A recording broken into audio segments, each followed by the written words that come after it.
Small town. Damn, that's you strictly.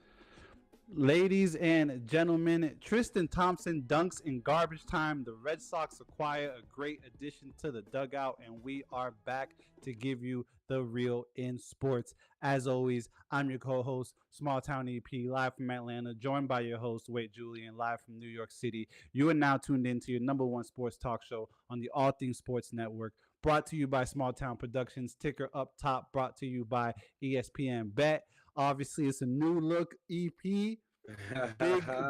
Big chop on them, you know what I'm saying? Talk to Brushy. him. It looks You know good, what I bro. mean? I appreciate you, man. I appreciate you For for shit sure. show. I appreciate you. How you doing, brother? I'm good. I'm ready. I'm ready to talk. I was shocked by the look, but I think it looks great. And as long as you like it, we love it. Ready to Nah, we talk lit. sports, bro. I'm excited. Boston did get Bregman, though. We'll talk about that later. Yeah, we will. But listen, I know we just saw the Super Bowl this past weekend, but we're going to stay in the NFL because we got some headlines Mm-hmm. to talk about. And let's take it to one of my favorites, Cincinnati Bengals. Joe, Joe Burrow has been advocating for months now. I mean, weeks, months. He was interviewed at the Pro Bowl. He said, yo, pay my guy Chase week in, week out. He's out here making incredible plays, Triple Crown winner, most catches, touchdowns, and yards as well. This week, he doubled down and said, listen, we need to pay Higgins. We need to pay Hendrickson. We need to bring the boys back. Obviously, Jalen Hurts just won Super Bowl, same draft class. So I think at this point, he might be in a little bit of a sense of urgency, as they say. Mm-hmm. Now, what is more likely, do you think, June, that the Bengals do pay Higgins, Chase, and Hendrickson, or that Joe Burrow asks out because they don't pay Higgins, Chase, and Hendrickson? I think it's more likely they do pay them because at the end of the day, I think they're going to do whatever it takes to keep Joe Burrow. So if Joe Burrow believes that the best route for them is not trying to do, more draft picks and focus on the areas of where they really need help, and they want to spend the money on a big receiver who is great and offensive player of the year type of player, which I'm not opposed to, but in their reality, it's tough when you got to make decisions like this because you have Trey Hendrickson and Jamar Chase to pay. It's similar to the Cowboys situation. So I think they will, but Tough to say, right? I mean, this is an organization that historically, we'll work on getting June back, that historically has not paid quarterbacks, right? mm-hmm. And Yeah, I mean, not yeah, we're good. We got you back. Not even, I don't want to say just quarterbacks, but it kind of seems it gets to a point where the Bengals would prefer to be relevant as opposed to winning, right? I think back to Carson Palmer, and this kind of seems like it could go towards the Carson Palmer way, where hey, you got some star wideouts, you know what I mean? But the team isn't necessarily invested in you winning. We'll go back to the old days in Ken Anderson. The team wasn't necessarily invested in you winning. Boomer Eisenhower, Sison. A couple of these guys went to Super Bowl at least once, but didn't make it a habit to be, didn't make it a habit to be in the playoffs. I'm not gonna lie. I think Joe Burrow acts out before they pay Higgins, Chase, and Hendrickson. I also think that there's a way to essentially tell Burrow, no, we're not doing that, but still make the team better, right? Mm-hmm. Yeah. You know what I mean? Like, so, and I was listening to Unsportsmanlike earlier in this print radio. Is it that you want those kind of players, or is it that you want those guys, like those specific guys? Yeah, Because I mean, well, I mean, to that real quick, it's like those guys is top level guys of their position. So I mean, if you are not you, but if someone's arguing against signing Trey Hendrickson and Jamar Chase, it's because of yes, those guys and whatever they've done to establish themselves to where they are right now. That's why they want them. But it's like you gotta split money, man, and another team, like I said, other than the Cowboys, even is the Saints. Is the Saints, yeah, and they just got absolutely. They just got a new head coach, and I mean for the Bengals, I think you if you do tell Burrow, hey, I don't think we're gonna extend everybody. Maybe we give Chase the money because he's a Triple Crown winner, obviously. But we're gonna we might let Higgins walk. We don't know about yeah, Hendrickson right now. I think you gotta start. You start at your defense. So Burrow doesn't have to score 35 points a game every time right, for you guys to win. right, Your back seven is deteriorating at this point. yeah. Like it doesn't look pretty. Jermaine Pratt, leader in tackles, said, "Hey, I don't want to. Wants to go. Lost the defensive I, coordinator. so it's like I think you invest in your defense in that back seven. You Yeah, probably invest in your O line, so Burrow isn't taking all the hits that he's kind of almost accustomed to taking at this point. yeah. Um, But I think this is as much of the GM's job. This is Zach Taylor's job because Lou Amorano goes and finds a new home in Indianapolis. You have to hire a new DC, and you have to, mhm. I guess respect him to the extent of we're going to get you some players. This is why you wanted to sign here. I'm sure there's a agreement of like, yeah, we're going to do this for you. We're going to try to set you up right in this way. And Joe Burrow understands it. So I don't think this conversation is based on like Joe Burrow really, really leaving in the sense of like if they're trying. Now, if they just pay Henderson and pay Chase and pay Higgins and it's like nothing else is addressed, yeah. Now Joe Burrow could question it, but I think as the Bengals continue to try to build this team around Burrow, um, he'll continue to want to be a Bengal, and if he's throwing the ball to Higgins and Chase, by the way, he's gonna be mad, but he won't be that mad.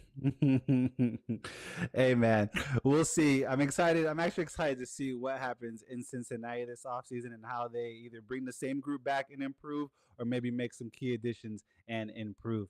Let's take it to the city that just hosted the Super Bowl in a situation that you just kind of mentioned. Kellen Moore, new head coach in New Yeah. Orleans. June, how many pieces away is New Orleans from winning the division in a wide open NFC South, as we like to say?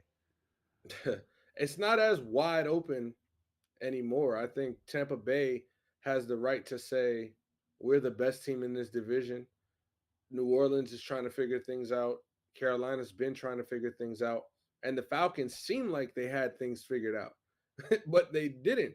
And so, not to make this the NFC South talk, but the Saints right now are in a very interesting position because they have a lot of veterans on the team who are making a lot of money, but they're not winning a lot of games and it's not translating to playoff appearances and so they are deep in a hole of money that they're going to have to cut players. We might see a guy like Cam Jordan get cut this offseason. They need to fill in receiver spots, right? Olave needs help out there. Quarterback, they got Derek Carr. They're stuck under his contract, and Spencer Rattler. They're saying they like him as their future quarterback. I don't know. I mean, this is Kellen Moore. Is he going to try to, say I know what Derek Carr is as a quarterback? Let me try, which probably is going to be the smartest thing to do.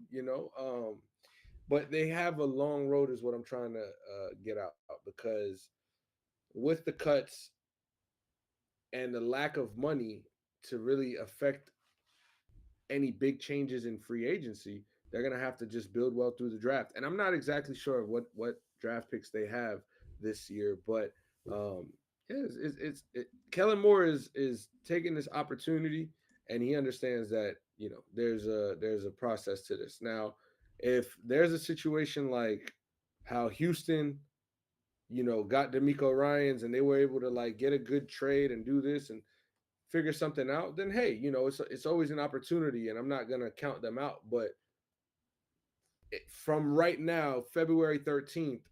By the way, shout out to everybody um, spreading that love on Valentine's Day. You know what I'm saying? Spread that love tomorrow, man. Um, but right now in this day, it is a situation that you look at like, would you pick them on Madden to try to rebuild? You're like, that situation's a little crazy. Let me see who else got a better Yeah. little cap situation. But yeah. So I do want to say that I think Kellen Moore is going to turn things around, and I think Yes. he's going to bring a different type of approach than what they've had. They've always been more of a defensive minded team. And well, with Sean Payton, I guess after the Sean Payton era, and with Sean Payton, it was very defensive oriented, and so I guess you could say under Sean Payton they were a defensive oriented team. So right now, Kellen Moore, not to say he won't bring any of that impact defensively, but I think he's going to bring a big offensive uh, change schematically to what they typically do. Um, let's see. And just to update you, New Orleans has the number 9 overall pick. In Dan Parr's mock draft, they got him taking McMillan, wide receiver from Arizona. I mean, I would say they're, edge rusher, like you were saying, tight Yeah, I end, mean it's also cornerback. best player available there too. When you're at 9, it's like in their position, like you're not gonna take. Well, then again, I would take best player available at that point because you're still top 10.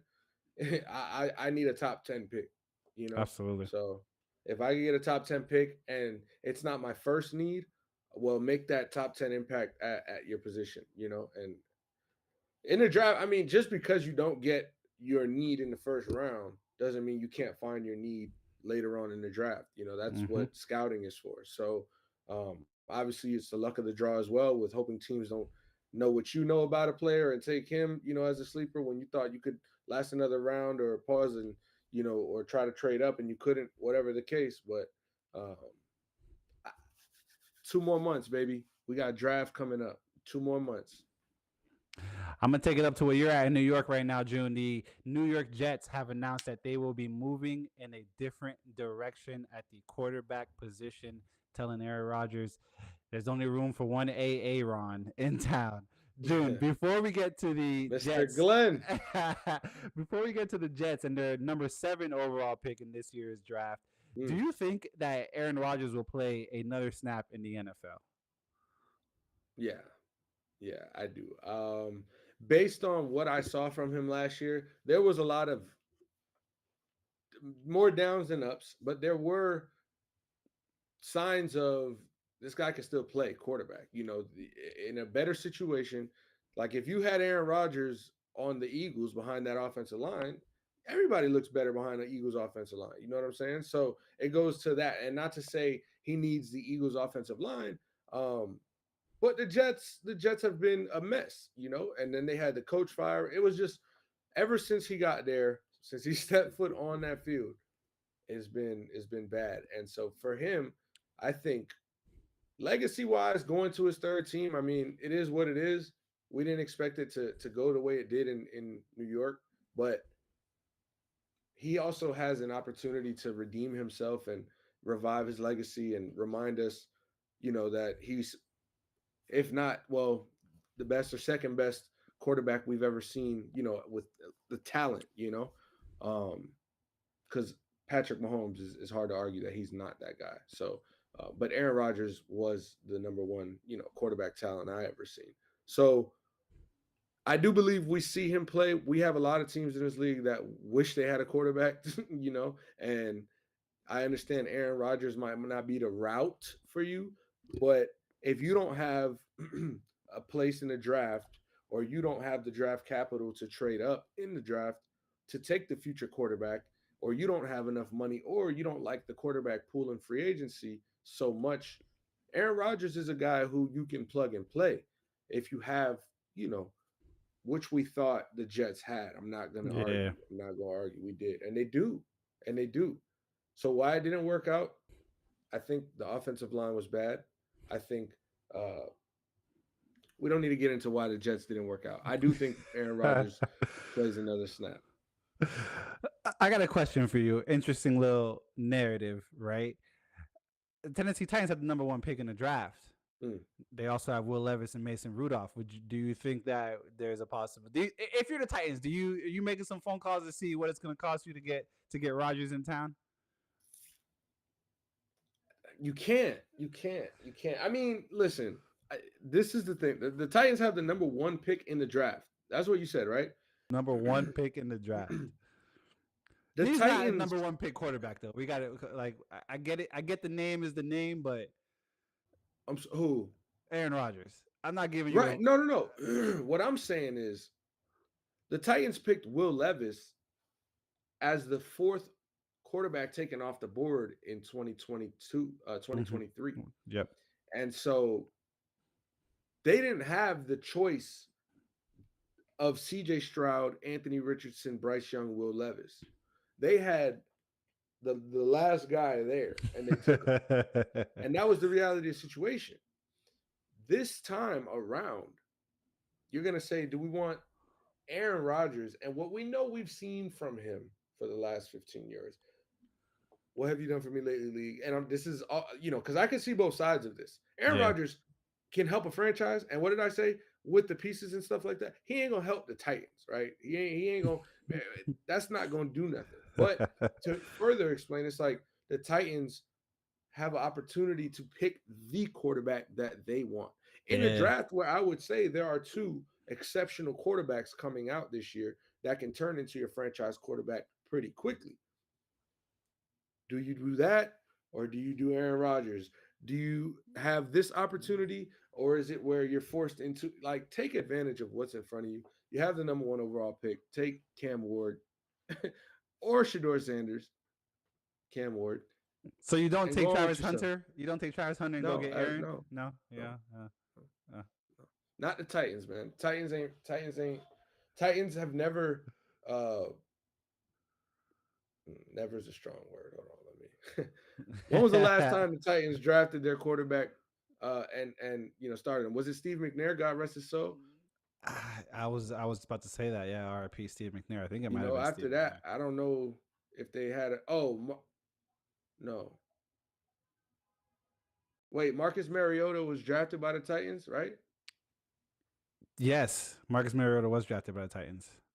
I'm not tripping. All right, all right, all right, all right. We good. I'm not tripping. So, hey, I mean, listen, they have this opportunity. Take advantage of it. I'm gonna say it again. I want to kick it over to the chat, man. Shout out to everybody in there. Cardi in there, Mark in there, Truman in there, Yo, Jason in there. What up, Jason? Saying that he joined just in time for the A-Rod talk. Um, Cardi saying Rogers to the Pats is crazy. You got your franchise quarterback, bro. Just chill, man. You don't want Rogers to the Pats is is so nasty. that's Yo, Drake that's May just went to the Pro Bowl. What's nastier, Drake May going to the Pro Bowl or Aaron Rodgers getting signed to the Pats after Drake May just made the Pro Bowl? That's oh crazy. man, that is crazy talk, crazy talk. But appreciate all y'all in the chat typing in, showing love. Um, Tennessee has what pick? I'll tell you right now because I was just looking at it. The first pick The we number were just one. talking about, number one pick. The Bengals, and we were just talking about before we get off of football and take it over to the NBA because there's definitely a lot of NBA talk to go over. Bengals By at the way, number. the Vikings might sign Aaron Rodgers. He might do the Brett Favre, Packers, Jets, Vikings. Oh shit. They here's just me. This is just me. Like JJ McCarthy was drafted to be their franchise quarterback. He got hurt first year. Sam Darnold goes off, has a great year. They lose in the playoffs, whatever. JJ McCarthy, there's a lot of expectation for this roster. We see what this roster can be with a good quarterback. And not to say JJ McCarthy isn't, but maybe one more year won't hurt him Mm. under a guy like Aaron Rodgers, is how they might see it. And do I necessarily agree with it? Mm, we saw where a playoff attempt got you with, you know, Sam Darnold. But if this team gets to the playoffs and Aaron Rodgers is in Sam Darnold's shoes, what do you think? Mm. I don't know. In Minnesota, So I don't know. I think you just stick to JJ. You're not even like committed to Sam Darnold at this point. So like, Am I tripping, chat? Am I tripping, chat? No, I mean Sam Darnold's out of there, man. Sam Darnold's hey, probably out of there. Jason said it. Jason said Aaron Rodgers to the Steelers. Mike Tomlin is not putting up with Yeah, I ain't gonna none of lie. Yeah, yeah, I ain't gonna that. lie. None of But that. what did the Steelers do, man? Steelers, they're in that purgatory. You know what I'm saying? They're stuck. They You got to just been give Fields a stuck. chance. You got to give Fields a chance at this point. He's You got sick to right now. sign him though. You got to give him a number that he Fair. like. But somebody got to give him a number. And I don't know that many teams are going to be jumping at Justin Fields. You know, I'm not going to say he won't have offers out there, but I don't know that it's like first come first serve at Justin Fields. Like I think it's going to take a second for him to get signed. You know, and teams are going to really evaluate probably the number they want to go and offer. But the Steelers definitely have to make an offer to Justin Fields and try that. But I say that in the same breath that I say like, but we know how we feel like I feel like we know the ceiling for Justin Fields because it was his first year in the new system. I understand that this year, but he had a couple games under his belt, and it was just it's just the same. So it can win you a game or seven, you know. You you think there could be a losing season in Pittsburgh this year? I have to wait and see who their quarterback is. I have to wait and see that because when you tell me Russell Wilson's the quarterback for the Steelers last year, it's like, all right, I mean, I ain't no playoff Russ. I didn't expect all that, but I'm not gonna say losing season. You know, I'm like, oh, losing season. Like, no. I think if Justin Fields even starts for the Steelers, they'd probably have a winning season. Find a way to do that. They're gonna also have a good draft. I feel like the Steelers always find a way to get a good impact player young. Um, It is a couple days removed from the Super Bowl, and we are already talking about the draft in 2 months. Sad to think about no football for the next couple of months on yeah, it Sundays. is. It is. It's a little sad, but hey, let's take it over to the NBA, man. I want to swing over to Phoenix, where Phoenix, was fishing for for some good acquisitions and part of KD, and then maybe releasing KD. KD was like, "What is going on?" But trade deadline came and went. Kevin Durant is still a Phoenix Sun. Now, is it in Phoenix's best interest to move Kevin Durant this summer, June? By the way, I want to say this. I respect Kevin Durant. I've always loved and appreciated his game. I've always appreciated, his character, because I feel like he's animated, he's emotional, so like, you could connect with it. And he's always been like what an NBA player, should be a great NBA player should be, or like, is, I guess. There's no way to shape him. I'm not trying to shape him, but what he said to the media, what is he, 17 years in? I don't know what he's like class of 2008, 2007. Mm-hmm. And so 2008, I think. But it oh 07, I had to correct myself. He shows so much class by explaining that he understands this is a business and this is what he signed up for, And some players do, some players don't. Some players handle it like saying it reminds them of modern slavery. Some players get dejected and don't want to play with their teammates and get suspended 5 times in 10 days, just because they don't want to go with the flow.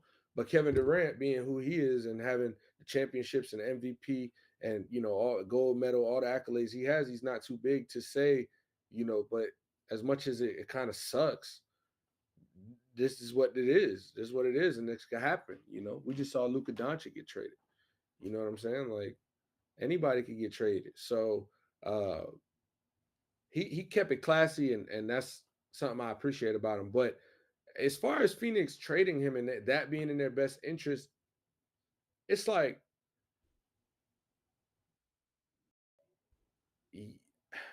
if you can't mend the relationship by this offseason, which I'm sure they probably won't, then yeah, because relationships is what matters most.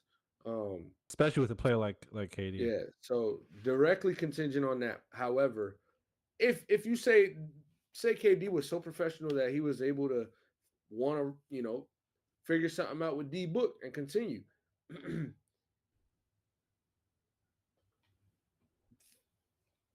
they're in a weird spot because they don't have draft picks, right? They have Bradley Beal's expensive contract, and so they really gonna have to run it back with these same role players or whatever role players want to join the team with that core. And so, yeah, no, I don't think it would be in their best interest, even if they were to mend a relationship with KD.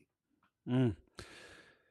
$230 million payroll they have this year on top I'm of sorry, I a do think it would be in their best interest to trade him. That's what I meant. yeah $230 million payroll this season, along with a $111 million tax. Interesting stat. Brian Windhurst, shout out to to Windy, ESPN analyst, said that this year KD has played 1,500 minutes, and in those 1,500 minutes, he is +2 on the court, +2, and the plus minus column. Knowing that, June, is he a player in Phoenix? And knowing, the situation Phoenix is in, they love Bradley Beal so much they can't get rid of him at this point. Knowing what I just told you, the payroll, the plus minus for KD this season, is he a player in Phoenix that could possibly win you a championship at this point? Well, it's not about KD can bring you a championship, but one player can't bring you a championship, right? And I understand. I understand they have two potential all stars. Devin Booker is a potential all star and could have been whatever.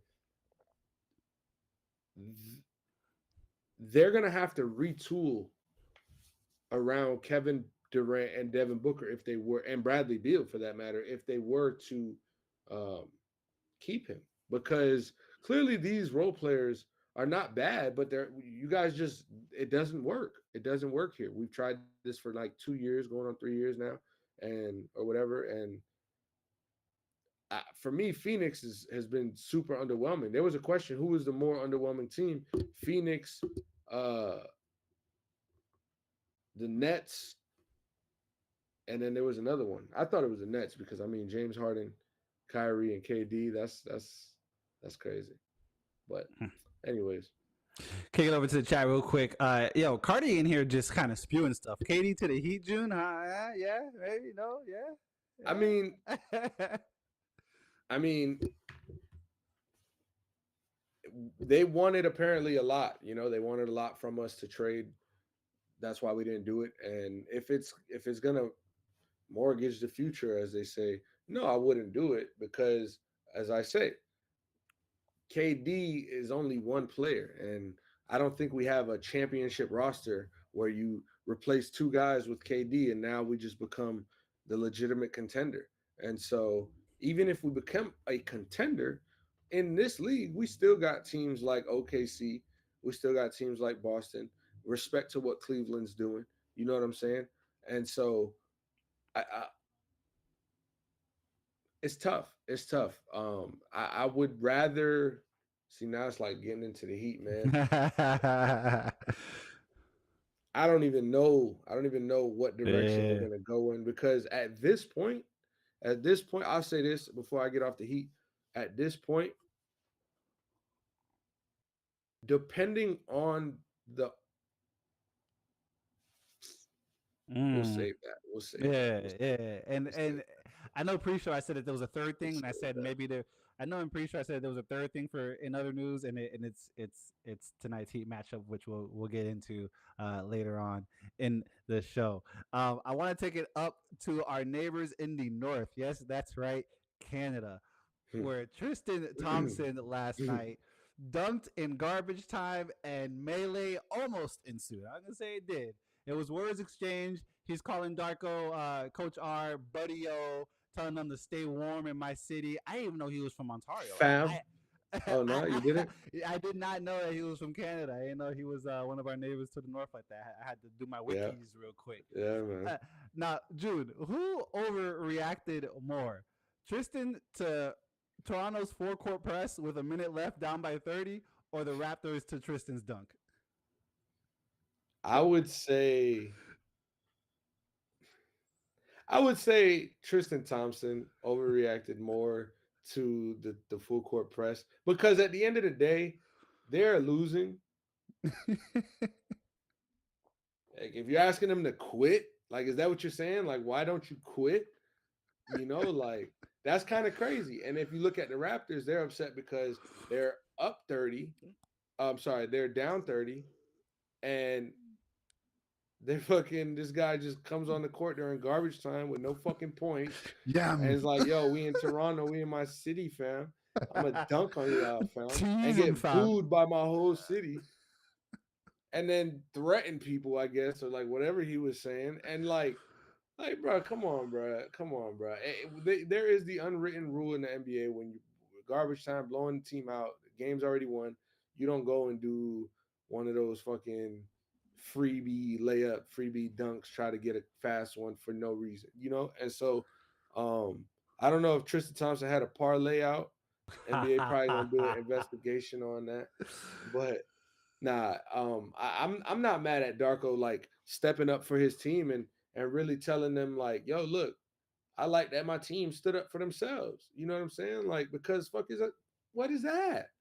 What is that? Like what are you No doing? class. No And class. fam, you're not even a starter, bro. Like if you was a starter and did that and like tried to just shit on us because you whooped us, like talk your shit. I guess. I guess it's still kind of class. I mean, it's classless regardless, but it's like, all right, well, yeah, all right, we can't really say now. You just bust our ass, but bro, Tristan Thompson came in the game and did that shit. Want to get a little 2 points on his career? Like, bro, what? Yeah, I would be pissed off too. So, um, shout out to Darko. That's my opinion. What about you? No, absolutely. I shout out to Darko, man. I grow more and more.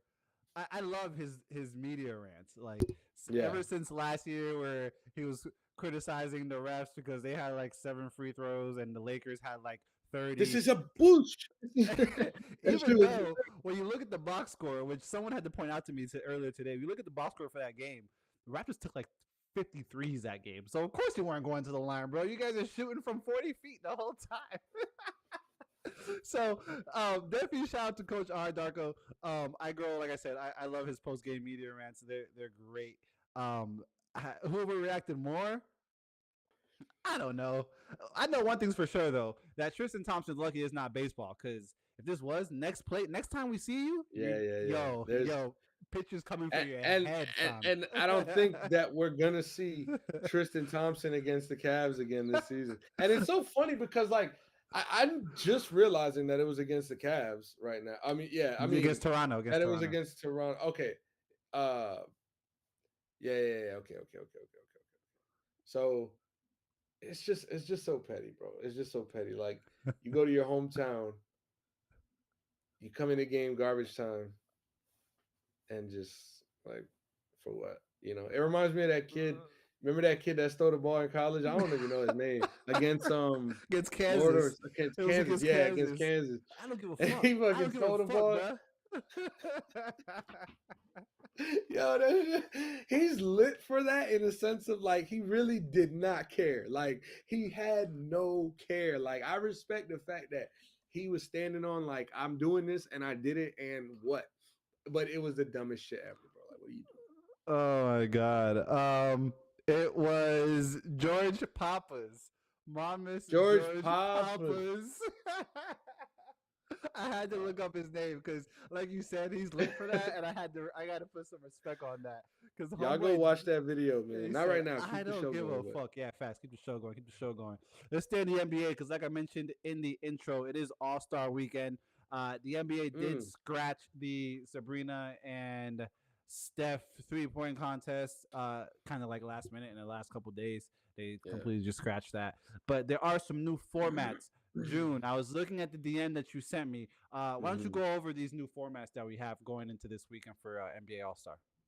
So they're doing for those that don't know. I found this out recently. For those that don't know, they're doing four different teams. They're gonna have a semifinal this year and then a championship. It's gonna be Chuck's team, Kenny Smith team, Shaq team, Candace Parker team. I'm sorry. It's just gonna be Chuck, Kenny. and Shaq, and then the winner of the Rising Stars game is going to be the fourth team. So they'll play, to each other and then face off in the championship. All those games are going to 40 points, but the rosters are actually for me like I'm like, yo, this could be a really good tournament right here, and I want to know who y'all think in the chat, who y'all think gonna win, because my first initial thought was Shaq's OGs. Shaq's OGs was gonna win, but I'm also thinking that Chuck's Global Stars have a really really good chance to pull that out. EP, what you thinking? Because Kenny's Young Stars. You guys got to look at these rosters. We could point out a few players. Um, Kenny's Young Stars to me don't have enough size, so I think that'll be a problem when they go against Chuck's Global Stars. What do you see here in this tournament? Yeah, I kind of agree with you. I'm going. These are some good lineups. Right, That I'm looking right. at. These are some good lineups. I do think that Kenny's young stars don't. They're one. They're young too. I don't think that they're big enough. Pause.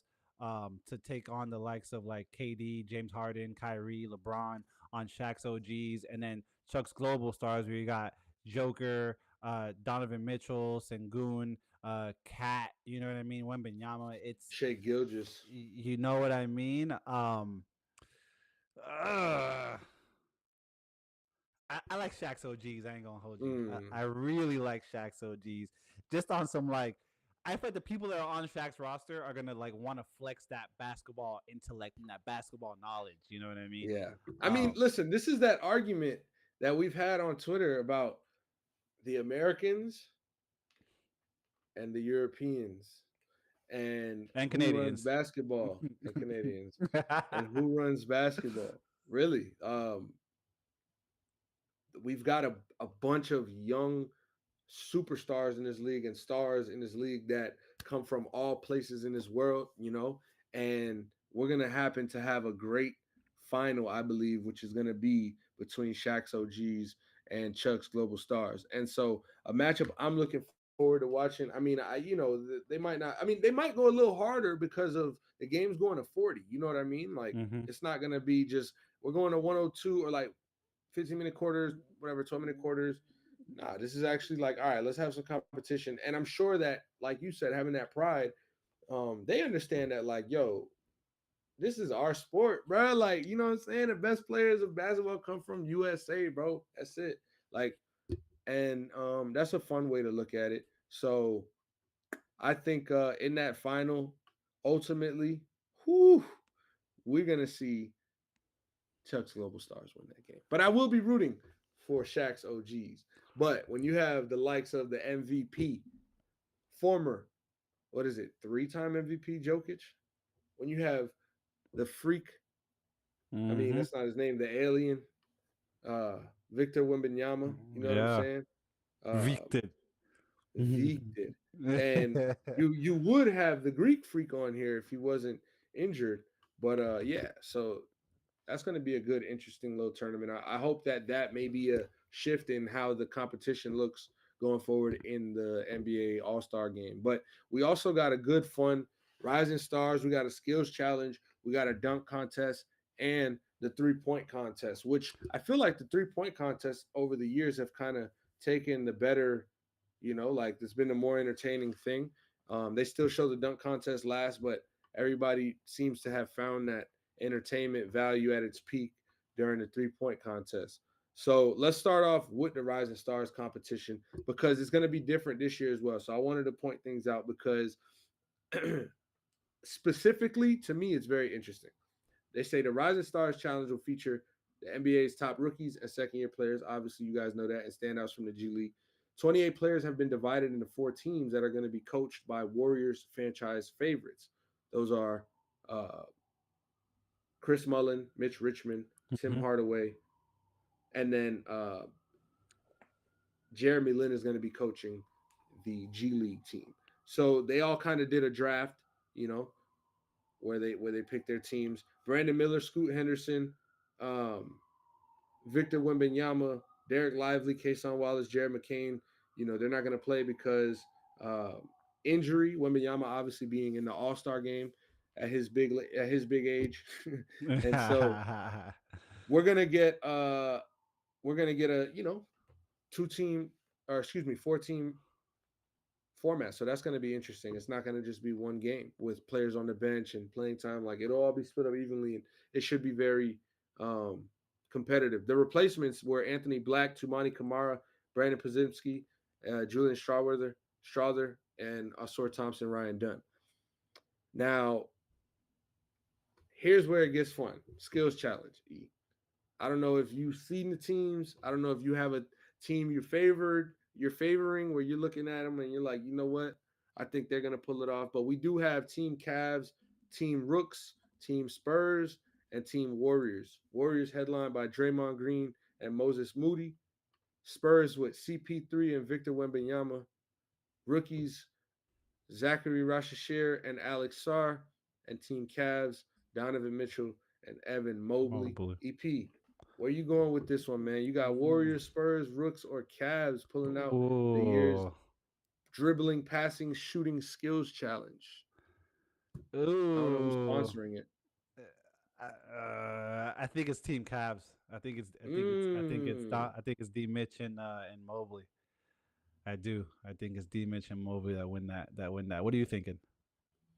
I gotta go with the Spurs. I'm not gonna lie. I think this is our showcase. Victor Wembanyama could just show us, like, yo, I want y'all to notice, I can really do everything on this basketball court.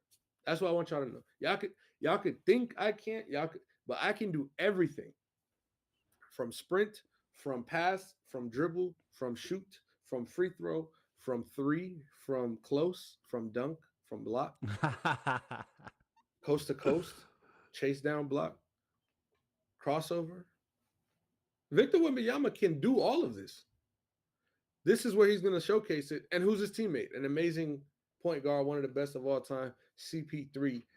Who, I mean, if he gets outperformed by Victor Wembanyama, well, you know what I'm saying? That's gonna be Yeah. crazy. So give me the Spurs on that one. But that'll Okay. be interesting. You got Cavs, I got Spurs. All right, we'll remember that. 3-point contest, bro. This one's gonna be fun. And I have my guy, Tyler Hero. Tyler Hero, you know what I'm saying? Rock out, my boy. I'm going for you. Make it to the second round at least. God damn. I have my boy that I'm rooting for, which is Tyler Hero. I got my guy that I think is going to win it ultimately, and I got a guy who I think is a dark horse. But I want to hear your perspective on this 3-point contest. Looking at these guys: Brunson, Cunningham, Garland, Hero, Hield, Cam Johnson, Lillard, Norman Powell. Wow, where you going? I think a lot of people are gonna gravitate towards Dame. Mm, I'm personally not gonna do that. mm.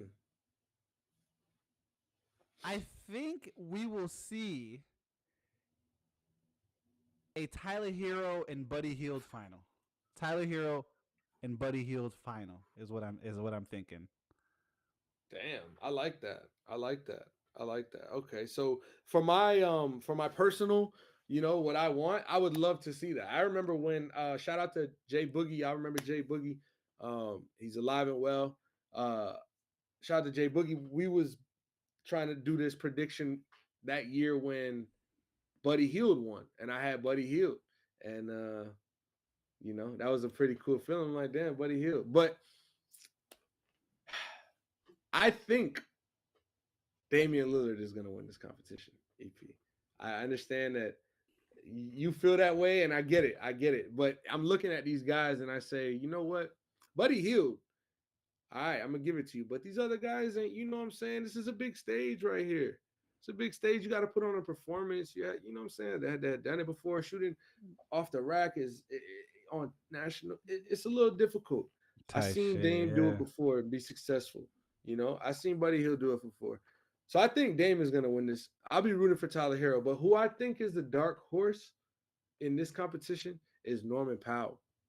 I Mm. think that we've seen him create his own shot this year, step back, side step, set shot. I think he can do it.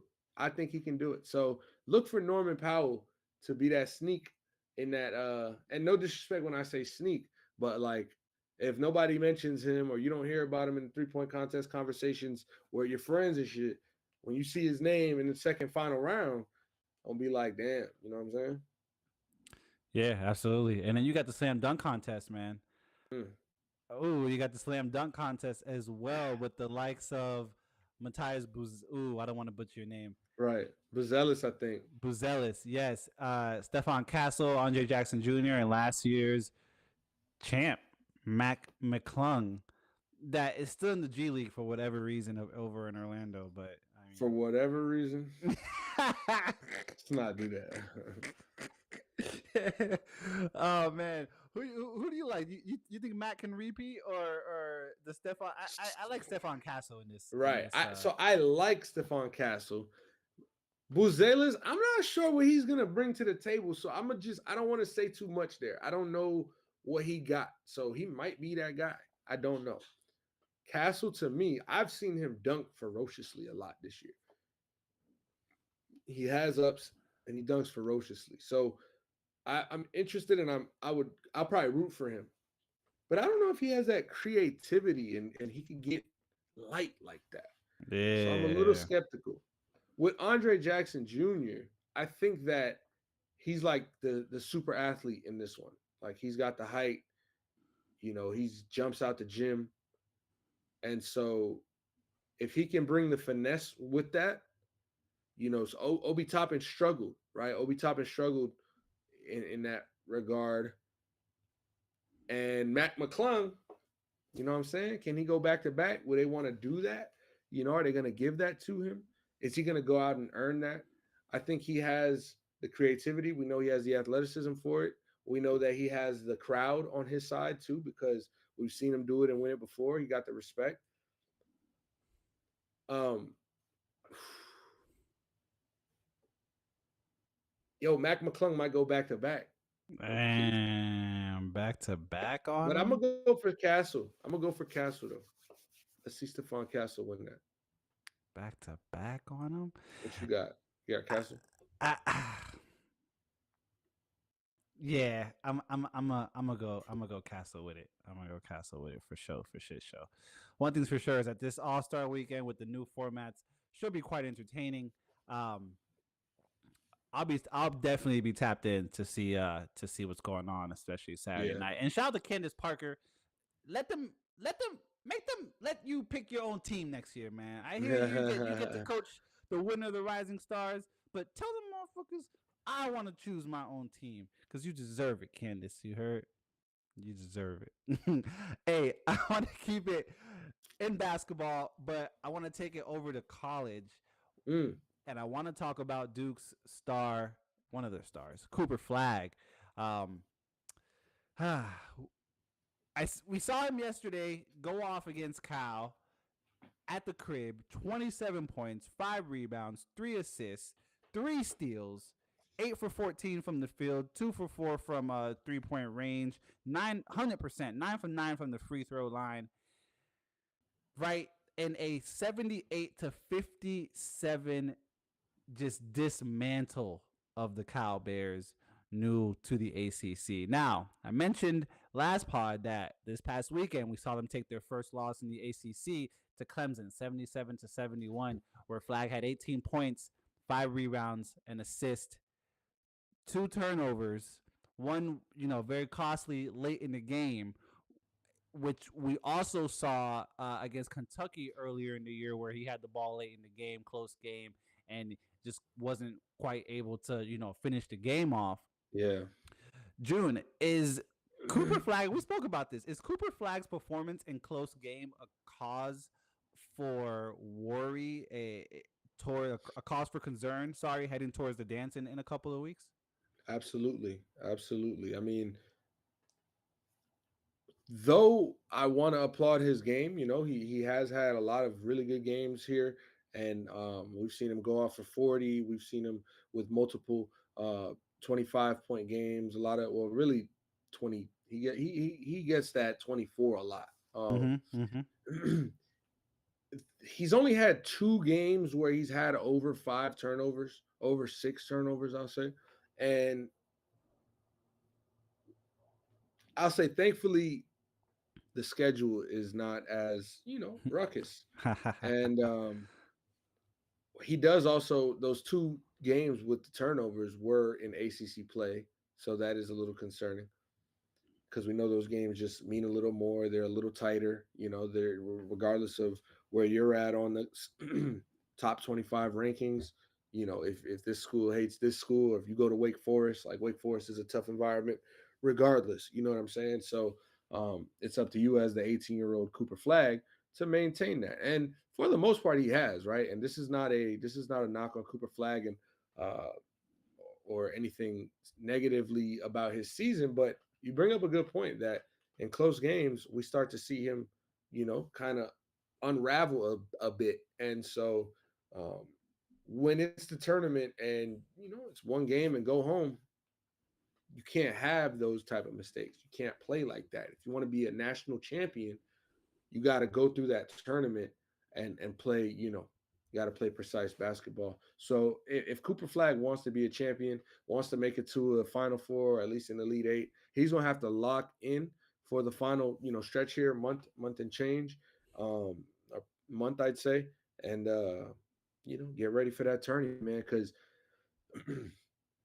maybe just run it by him. I don't know, like you do understand, the what this is. And I don't want to sound like an asshole, but like I go back to the 2-3 zone comment when a reporter asks their coach not Shashesky, shot to Coach K, John Shire, this is the first time you guys like running zone and stuff. And what about Cooper? He's like, Cooper, I don't even think he's ever ran zone. Have you? He's like, no, I never ran a 2-3 zone. It's like, you're 18. Like, I feel like you run 2-3 zone when you play 10 years old. So I'm just a little concerned. Yes. No, absolutely. I agree. I agree. Like you're saying, and the dance is one and done. We don't get to go to the next game if you drop that game. You know what I mean? It looks like he's having a bunch of fun when you're up 30. Like this is great. I'm dunking on fools. I'm dishing off to Khan in the corner. I'm a threat when we're up 30. Yeah. Not saying I'm not a threat when it's a 5 point game, but the team was looking at me a little different. Like he, it's like the way the Chiefs used to look at people. Like, you might make the mistake. We're gonna wait till you make the mistake. And I think teams in close games are looking for Flag to make that costly mistake that'll ultimately cost them the game. Yeah, Jay in the chat, he said, I disagree. He yelled it at us. He Damn. disagrees. He said, he said, you gotta let a young man grow. These situations and experiences are gonna help him in the dance. And I completely agree. But I think two things can be true. He we are letting him grow. You know what I'm saying? We're not saying to stunt any of that or to replace any of it, or maybe he shouldn't get the ball. It's none of that. He has to go through this. As Duke fans, though, and just for Duke's concern, is it concerning to see him, I guess, kind of shrink in close games? I Yeah. think it is. Not to say he won't or can't learn through this or grow through this, and by March he'll be ready to rock and roll. Possibly, but it's a bit concerning at this point to me.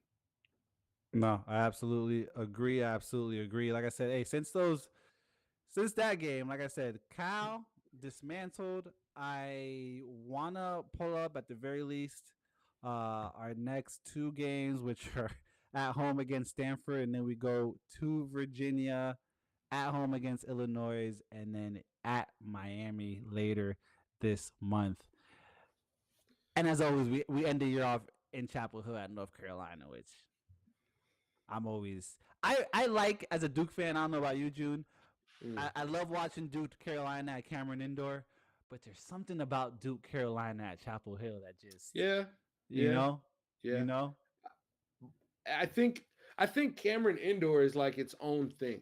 Mm-hmm. I feel like watching a game at Cameron Indoor is like it's its own experience. And Chapel Hill, with all respects to what it is as as an arena, and what it is to college basketball, it gives you more of a regular basketball game feel because the fans are not like on top of the players and the refs and coaches. So I think when watching a game at Duke, it's just like at all moments it's crazy. It's just crazy. It's crazy, and as crazy as it is in North Carolina, it's definitely more of like the regular traditional basketball setting. So it lets you more focus on the game than the environment, if you will. Yeah, absolutely, absolutely.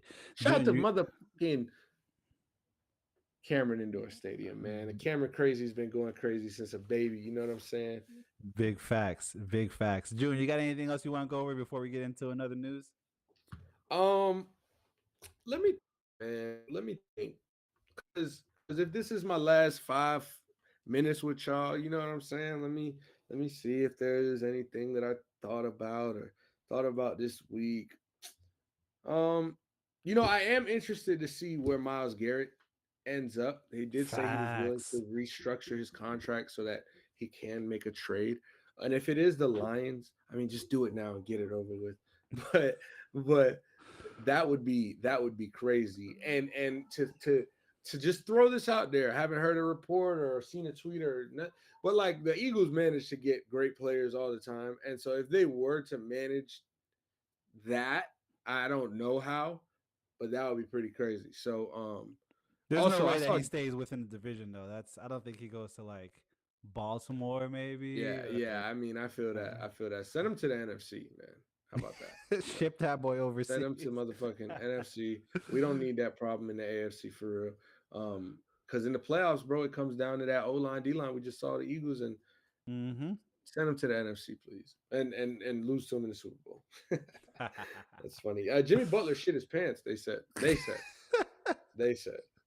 They said. Oh my But god. I don't know if it's true. That's that big face coffee.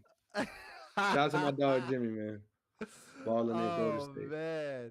Hey, in other news, and we're gonna get to the Heat in a second. In other Mm, news, the Boston Red Sox, just as spring training is set to go underway, the Boston Red Sox sign Alex Bregman from the Houston Astros. 3 years, $120 million. June, you're excited about this acquisition? absolutely. I mean, we got a second baseman now. Our it feels like the middle of our lineup is or that top of our lineup is what I like to see. All star Jalen Duran, all star Rafi Devers, Alex Bregman. We know what he's in. Champion. Cheater champion. Shout out to him. Um, you got Tristan Casas. You know, at the cleanup, and so it wasn't the most exciting offseason for us, but it was more the one of the more exciting off seasons for us in a while. And you can see that, the ownership and the front office is focusing on Yeah. trying to win and bring players in here to turn this thing around because Red Sox baseball hasn't been glorifying by any means in the last few years. So we're trying to bring that back. It looks nice on paper right now, and hopefully, if we see the continued growth of guys like Jalen Duran, Rafaela Cedena, that's going to be a major thing, and even um, our Japanese brethren in right field, Yeah. Matsaki Yoshida, I think. I mean, like you said, Bregman's a champion. Um, he is one of the players, obviously, that won with Houston, in 2017 during the whole scandal. Uh, and he and the little short one, Altuve, him and Altuve are the only ones, are the only core players that are that were still standing over there. Correa left, Uriel left, um, Springer left, right? Him and Altuve were the only ones that were still there, and I think he brings a new dynamic to the dugout, to the locker room. A leading dynamic. I mean, he's one play. They stood tall. They stood tall to the criticism, to the jokes, to the hate. You know what I mean? I gotta give him credit for that. Other players like we just mentioned left. The jokes will still be there. The fans at Disney watching the Disney employees bang on trash cans and saying, "Hey, strike!" It's still gonna be there. It's never gonna stop. But I do think this was a good acquisition for you guys. Like you said, you got your second baseman.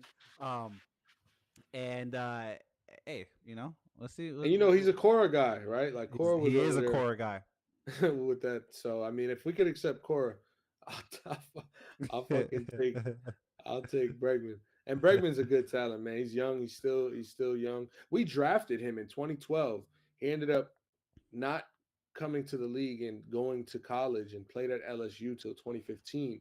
Yep. And then was drafted by the Astros, if I'm not mistaken. Hmm. And then, full circle, we go and sign him 10 years later when he's already, knowing what he's doing in this league. So Yeah, he'll and move now to second base. I don't think Houston's gonna. It's not gonna affect them much. They have one of the best farm systems in the MLB. And They'll just and and, bring and, the and that next dude, person up. that one dude, I forgot his name, bro. What's bro name? Oh, Jordan, right? Yeah, Jordan, Alvarez. yeah. My boy Jordan Alvarez. He's good for Jordan. two people. You gonna be straight with Alvarez, man. Damn, Yeah, baseball's coming back. I seen a lot of posts. Spring training is getting in the mix. They said Marcus Stroman has missed the first two workouts. No this show for the guy, first two workouts for the this guy. Yankees. And Clayton Kershaw is back with the Dodgers. He says he feels like it wasn't time to retire yet, and he knows what that roster looked like. He knows what that shit looked like. Come He know they're on, going man. back to the series, man. He know they're going back. We For seeing the real, for real. back to back for the Dodgers? It's possible. I do. I really do think that's possible. Yes or no? You're gonna make me give an affirmative. If you had $20 in your pocket right now, I'm like, yo, yes or no? You got to put it to a bet. What is it? Hey, honestly, Dodgers yes or Dodgers no? it has to be Dodgers. I have another sneaky take, but if I had to use the $20 for that, I would say yes because the value is not going to be on no. There you go. All right. Right? But Loophole. I was talking to someone earlier at the workhouse because it was the first time I saw them, and obviously the jokes come and what happened to your boys, and I say, hey, listen, I hear you. I remember losing to we didn't quit against Tampa Bay by any means, but we quit this past week. Anyway, the next year we fucking lost to Joe Burrow in the AFC Championship. So I said we'll be back. Maybe not next year. We'll be back, but I would like to put a little sneaky future. He's a Ravens fan. I would like to put a little sneaky future on the Ravens going to Super Bowl next year. I ain't gonna hold you. I ain't gonna hold you. I would like to and respectfully, the Dodgers, I think on paper even are a little more, likely to get back and win than like the Chiefs have ever looked on paper. And that's crazy saying that, knowing who is on the Chiefs roster. That's the craziest part. June, your Miami Heat are in Dallas tonight. You're actually 2.5 point favorites on the road. Was it last night? Yeah, last night you guys were going into the fourth quarter up 10 against the best team in the West and managed to make 3 shots, score 8 points in 12 minutes, and then lose. You guys are looking to win your first game post the Jimmy departure. Do you guys get it done this evening? Oh my God. Dallas is banged up, bro. AD's not there. Like, they might as well put fucking PJ Washington at center now. Dallas beat Jimmy and them boys yesterday. You know what I'm saying? On ESPN. We're both coming off of a back-to-back. They're at home. We're coming off of the most embarrassing performance of the season in the fourth quarter just now, where, we're up 10 and they go on a 24-3 run to start the fourth quarter. Bro, I'd probably put it on when it was like a 7-0 run. And I'm like, damn, we haven't scored yet? All right. Come to find out, they were going to hit fucking 5 more threes and 4 more layups in a matter of 6 minutes, 4 minutes. Like, bro, what? And so to see us just turn the ball over, not be able to get into any type of offensive rhythm. Obviously, we have 2 new guys in the rotation, and they both started yesterday. Davion Mitchell replaced Terry Rozier because he's hurt. And you got Wiggins in there. So there's a lot of that. There's the fact that OKC has the best defense in the league. But when you're up 26, you're up 24, you're not expected to keep a 24-point lead for the game, but you are expected to win this type of game. And you go into the fourth quarter up double digits. You're definitely not expected to lose by double digits. So very much reality check, very much look at yourself in the mirror and figure out how you guys are going to win the next basketball game. And Spo's got to figure out what's the rotation and what guys are going to lead us to that. Because right now there's a lot of talk on Twitter and, like he's been not A1 from that department as far as, putting the right guys on the floor and keeping opportunities from the right guys and putting what we think is the wrong guys. But it's also like, bro, we're not Spo, and but sometimes you see it, right? And we're allowed to criticize what we see, and some negligence or stubbornness, because Spo has definitely had that over the years. So I could see some of our fans' points with that. Lastly, I'll say it's not about getting our first win in the post Jimmy era. It's about winning our next basketball game. It'll be about winning our first game or our last game before the All Star break. It'll be about, you know what I'm saying, making sure we staying healthy during this game and throughout the rest of the season, because at the end of the day, we have to figure it out. And this is the roster, and Mm-hmm. it's a playoff team, but it's a first round exit ceiling, is what like K Perk would call it. So It they got to is. try to make more noise than they've got out for themselves. Lastly, big game in women's college basketball tonight. Number 1 UCLA, number 6 USC. Kiki Rice versus Juju. UCLA undefeated, 23 and 0, 11 and 0 in the Big 10 versus USC 21 and 2, 11 and 1 in the Big 10. UCLA point and a half favorites on the road. Kiki Rice looking to avenge, it was a win against Oregon last game, but she only scored 4 points. So I'm sure she's coming out Yeah, against Juju and company on the road, quote unquote. This right is down the this is street. yeah, type shit. I will be tapped into this game, even though it's 10 p.m. Eastern Standard Time. I will definitely be tapped in this game. I'm trying to see some stars light up the court this evening. Ladies and gentlemen, boys and girls, children of all ages, as we cross over this hour 8 mark, this has been your Thursday night All Things Sports All Star Weekend preview. If you tapped in on the live, thank you so much to everybody that show love. If you're tapping in after the fact, we appreciate you taking time out of your day. As always, follow on Twitter, ATS Pod. Follow on Instagram, ATS Pod Official, for more updates. We will see you all on Monday. Be safe. Have a great weekend. Peace.